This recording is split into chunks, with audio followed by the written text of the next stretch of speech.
ಹೆಬ್ಬಗೋಡಿ ಪೊಲೀಸರು ಆರೋಪಿ ನಿತೀಶ್ ಎಂಬಾತನನ್ನು ಅರೆಸ್ಟ್ ಮಾಡಿದ್ದಾರೆ. ಬಂಧಿತನಿಂದ 65 ಲಕ್ಷ ಮೌಲ್ಯದ 621 ಗ್ರಾಂ ಚಿನ್ನಾಭರಣವನ್ನು ವಶಕ್ಕೆ ಪಡೆದಿದ್ದಾರೆ.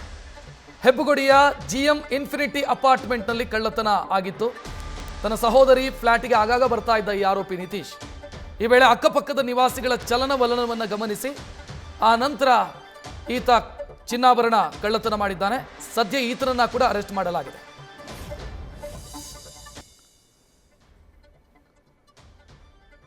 ಆಗ್ತಾನೆ ಒಂದು ಸರಗಳ್ಳತನದ ದೃಶ್ಯ ನೋಡಿದ್ರಿ ನೀವು ಮತ್ತು ಅದಕ್ಕೆ ಸಂಬಂಧಿಸಿದಂಥ ಡೀಟೇಲ್ ಅನ್ನು ಗಮನಿಸಿದ್ರಿ. ಇದು ಮತ್ತೊಂದು ಕೇಸು.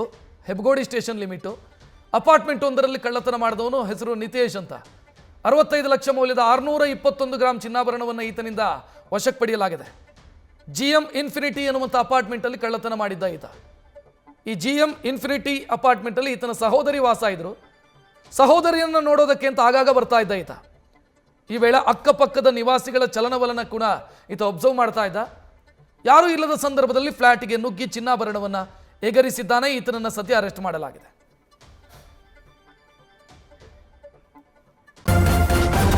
ನ್ಯೂಸ್ ಫಸ್ಟ್ ನಿರ್ಭೀತಿಯಿಂದ ನಿಮ್ಮ ಪರವಾಗಿ.